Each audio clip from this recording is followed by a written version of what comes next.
les jeunes aujourd'hui n'ont pas suffisamment de perspectives. Et c'est un échec collectif. Monsieur le Président, la situation de crise que traverse actuellement la Guadeloupe vous inquiète?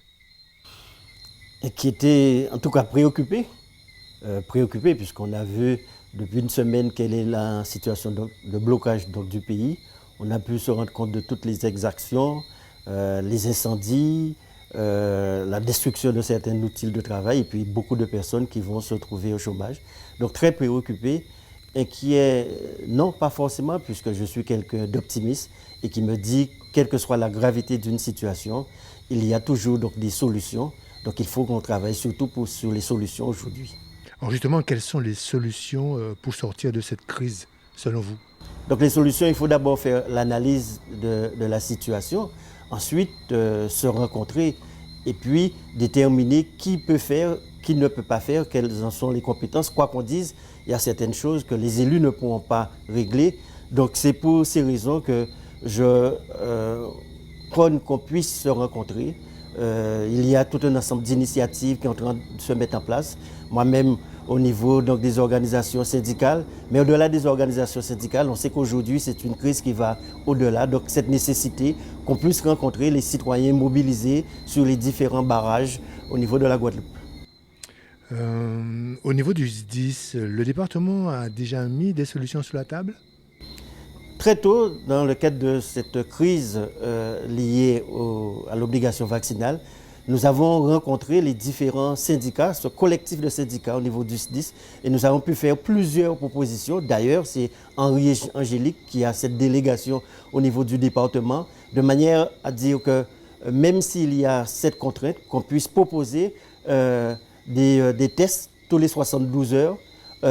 Les syndicats ont également proposé qu'il puisse y avoir d'autres types de vaccins, puisqu'on sait très bien que le vaccin, l'ARN messager, quels peuvent être les problèmes. Et puis, ce qu'il faut rappeler, au niveau du département, nous n'avions pris aucune sanction concernant le personnel du SDIS qui est concerné. Monsieur le Président, est-ce que les élus ont-ils la compétence pour décider et agir en matière d'obligation vaccinale? Cette crise nous montre vraiment cette nécessité que ce que j'appelle de mes voeux depuis donc des années, à cette responsabilité locale, à ce qu'on appelle la domiciliation du pouvoir. Puisque, voilà, les élus sont décriés sur ce problème de passe vaccinal, d'obligation vaccinale et autres, mais en fait, c'est une compétence de l'État. On n'a aucune possibilité d'agir sur le respect, l'application ou pas de la loi. C'est pour ces raisons que nous faisons ces propositions d'adaptation concernant le SDIS, concernant les soignants, mais il faut se dire que ce n'est pas une compétence où les élus guadeloupéens peuvent intervenir. Et d'ailleurs, le porte-parole du LKP le dit, que c'est l'État qui a la clé dans ce domaine. Mais la compétence santé, c'est une compétence que nous pourrions exercer si dans le cadre d'une évolution institutionnelle, nous le demandons, nous le souhaitons. Je prends l'exemple de Nouvelle-Calédonie ou l'exemple de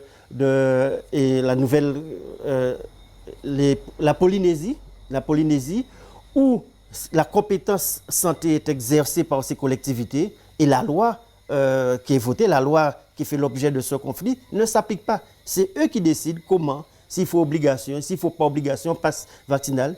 Et tout ce que j'aspire, c'est que demain, nous puissions voir cette évolution et faire en sorte que des compétences comme la santé, des compétences comme l'urbanisme, des compétences comme la fiscalité et bien d'autres puissent être exercées au niveau de la Guadeloupe dans le cadre d'une domiciliation du pouvoir local. Et comment faire pour y arriver?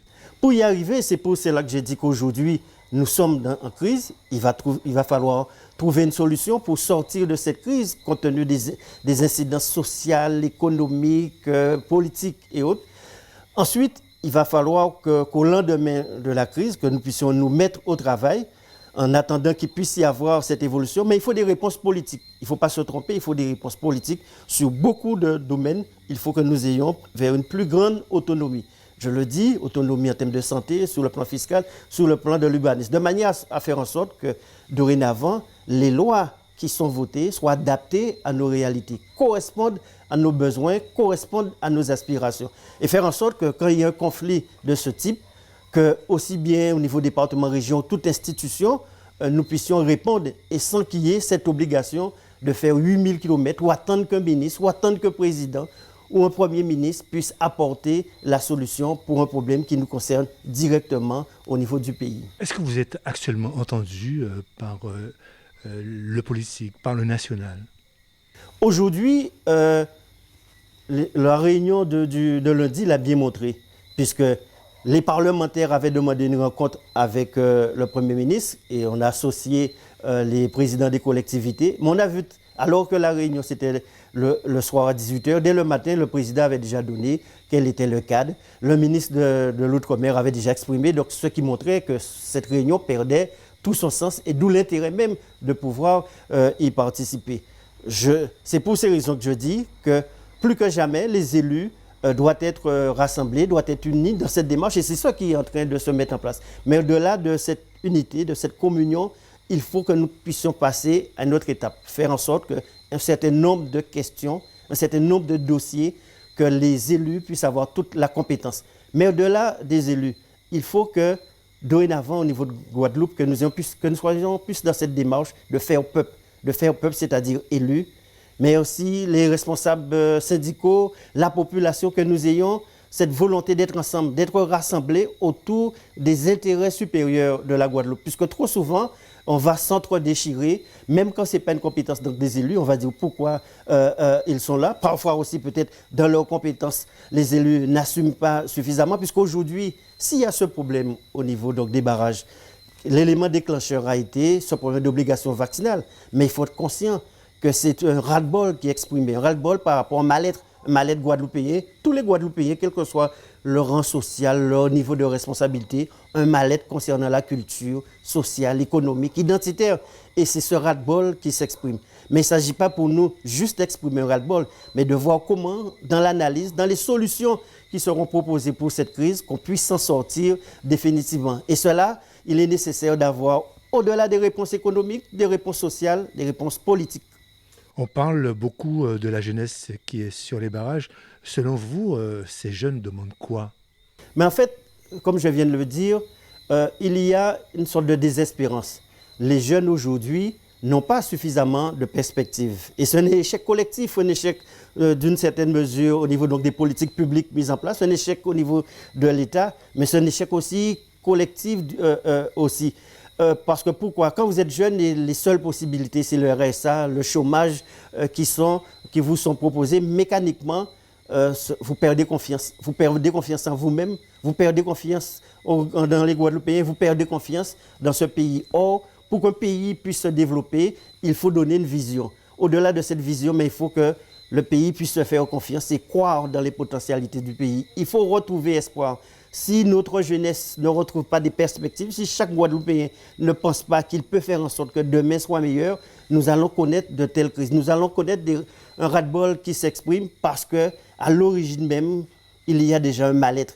Donc, il nous appartient, politiques, responsables politiques comme moi-même, de savoir faire le mea culpa, de savoir se remettre en cause, de pouvoir mettre en place tout un ensemble donc, de stratégies pour faire comprendre. Mais dorénavant, je reste convaincu qu'il faut, quel que soit, qu'on puisse entrer dans un autre état d'esprit et qu'ensemble, qu'on puisse faire ce que je dis, il faut qu'on puisse faire au peuple et que nous puissions redonner espoir à notre pays. N'est-il pas le temps actuellement que les Guadeloupéens se rassemblent autour de mêmes projets? C'est bien cela, qu'on se rassemble, qu'on puisse être dans cette démarche de penser Guadeloupe, agir Guadeloupe. Penser Guadeloupe, c'est à tout moment déterminer quel est l'intérêt, ce qui est bon, ce qui peut être, mais pas se contenter seulement de faire l'analyse, mais pouvoir agir ensemble. Cela ne servira à rien si d'un côté nous avons les syndicats, nous avons les politiques, nous avons au niveau donc, des jeunes mobilisés sur les barrages et que chacun s'entre-déchire. Il est temps que nous puissions se rassembler, qu'on puisse analyser ensemble. Quand vous êtes politique, vous sollicitez le suffrage. Donc c'est sûr que vous avez une responsabilité suprême. Donc c'est difficile pour un citoyen de dire qu'il s'adresse à quelqu'un qu'il a élu et qui lui dit que je ne peux pas faire, je n'ai pas cette compétence en faire, etc. C'est pour ces raisons que je dis que sur un plan institutionnel, il faut revoir les choses pour que, effectivement, quand vous vous adressez à un président de région ou quelle que soit la collectivité, que vous puissiez en toute simplicité pouvoir lui dire oui, vous aviez cette compétence de faire, vous n'avez pas pu faire, et qu'en aucun cas on puisse dire que oui, c'est l'État, c'est le préfet, etc. Il faut qu'on puisse clarifier cela, et je pense qu'en termes de responsabilité, ce sera beaucoup plus facile pour que chacun assume ses responsabilités. Il y aura beaucoup plus de clarté au niveau de la population, au niveau des citoyens, et c'est notre rôle de redonner espoir, c'est notre rôle de redonner confiance, et pour cela, il nous faut une vision commune. Et pour terminer, Monsieur le Président, quel message adressez-vous à l'ensemble des Guadeloupéens qui vous regardent actuellement? Donc ce qui est important, c'est qu'on puisse se rassembler. Ce qui est important, c'est de dire que quelles que soient les gravités, quelles que soient les conséquences liées à cette crise, que nous, on a tous ensemble cette possibilité d'apporter notre contribution et faire en sorte que demain soit meilleur et que de cette situation critique, que nous puissions faire renaître notre Guadeloupe, que nous allons co-construire ensemble, politique, citoyens, syndicats, toutes celles et ceux qui ont ce sens guadeloupéen, parce que, pour ne pas me répéter, il faut qu'on puisse penser Guadeloupe et agir Guadeloupe.